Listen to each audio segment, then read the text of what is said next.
Hey gamers, today we're going to look at Asara. Let's check it out.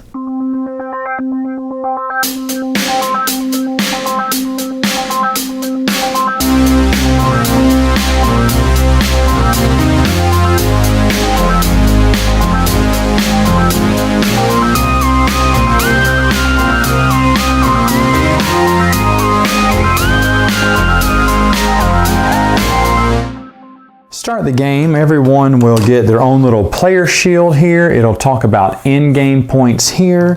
It'll talk about the value of each different colored tower on one side. On the other side, it'll talk about how many points you get per round. Also, you get points on building as well. So how this game starts off is everyone's going to get, some type of money. Money comes in 5, 10s, and 1s. First player gets 20. The next player and preceding players get 1+ coin afterwards. Then, depending on the number of players, you're going to deal out a number of cards. 7 if it's a 2-player game, 8 if it's a 3-player game, and 9 if it's a 4-player game. After you get those cards, you'll want to put them in color order so you'll know what you have, and then the game begins. You randomly select a first player, and you are ready to go.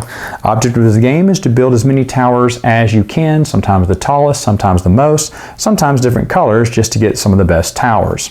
How it works, you have all these tiles on each 4 leaves of the board here. This game comes with a regular version and advanced. The regular version is going to be taking all of these out and you're just playing the base version.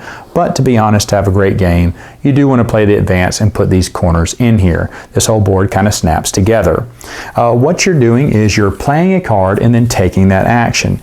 In the 4 main areas here, you would just play a card and pay whatever color that is. For instance, if I was to play a blue here, I could choose a base. And when I pick the base, I have to look at the color and then see how much I have to pay. So on my player shield, it says, hey, green is 4. So I had to pay 4 coins for this base. Then I put it behind my player shield.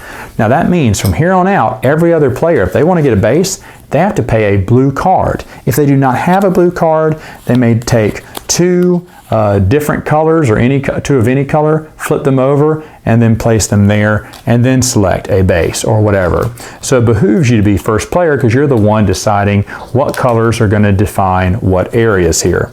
Now, just to be short, this is where you get the bases. The middle window pieces are here. The smaller, shorter towers are here. And of course, the top of the towers are over here. Now, when you're building towers, they must match the same color. You can't just mix match different colors here. How do you build one? Well, how you build one is playing in the center here. You see there are coins 1 through 7. You take one of your cards, play it wherever you want. You have to pay those coins, and then you can build that many pieces. So if I built 7, I could build up to 7 pieces of towers if I so chose to. Now I'm also going to get a victory point for every piece that I lay down. So if I paid 7 but I only put down 6, I would only get 6 victory points, but I would still have to pay the 7 coins. Now once someone's played there, of course you can't play there. You have to play in different areas on the board. So that's how you build towers and get points. Now I want to talk about the 4 corners here and what you can get. Very briefly is this one. First person to play here pays no coin, then everyone else would have to pay coin. Of course, once they play a card, it must match. So if someone played green here, everyone else must play green or put 2 random cards face down to take the action. What this does, you place here and you get 2 extra cards from the deck. This one over here is kind of the exact opposite. Of course, you play any card here. You want to play on the front here to get the most coin there, but you play any card you want, and that one would match up. So everything would match up. You can get 8, 10, 12 coins here. However, if you don't get any, you can pay any card here. It doesn't have to match these colors and get 5. So that's how you get money in the game. This one over here is kind of unique. You pay either $4 or $10, your choice, and you search through the stack. Here it says, hey, search through the top 3 and choose 1, or search through the top 5 and choose 2. These are all what's called lit windows. lit windows come in different colors here, and they can really help you out in the game. You're going to get a victory point every round for any lit window you've built onto your tower. You do have to build these later on. You can't just place them on there. These can help break ties as well, which you're going to have a lot of ties in this game for towers. So it's nice to get these lit windows here. And then the last one here is basically just what you have here is the round tracker, because the game goes 4 rounds here. You also have a place where you can put any card there and gain the first player token, which is worth 1 victory point each round, plus you get to go first. Or these cards must match, meaning if one is green or aqua blue, the other one has to be the same color. You can pay 3 coins or later on 5 coins and look at the top of any of these stacks and purchase that type of tower for whatever the cost is that's on your player shield. Very simple and very easy. Now, at the end of each round, the round ends when everyone has exhausted their cards and have no more places to play. The round ends, and then you're going to count up a few victory points. Of course, I told you every round, whoever's first player will get a point, and then you're going to count up your towers. And they give you a little example here. They say, hey, whoever has the first player gets 1 victory point. For any towers that you have, you're going to get a victory point. So these would, so if this was someone's hand, they get 1, 2, 3 points. However, if you see here, symbols. Some of these tokens on the board come with symbols. As you see here, some of the pieces come with these little emblems on there. And if you get the pieces with the emblems on there, it could be all 3 towers. That could count for extra points. So if all of these had this little moon emblem, let's say, I would have 1, 2, 3, and then 1 for first player, 2 for the 2 different towers, and then if this had 3 emblems, 4, 5, 6. I've had an emblem on each one. So you can really start building up points and moving around the board every round, the more of these you build. Now again, this is going to go on for 4 rounds, and then, and by the way, at the end of every round, every player is getting $20 extra. Money is tight in this game.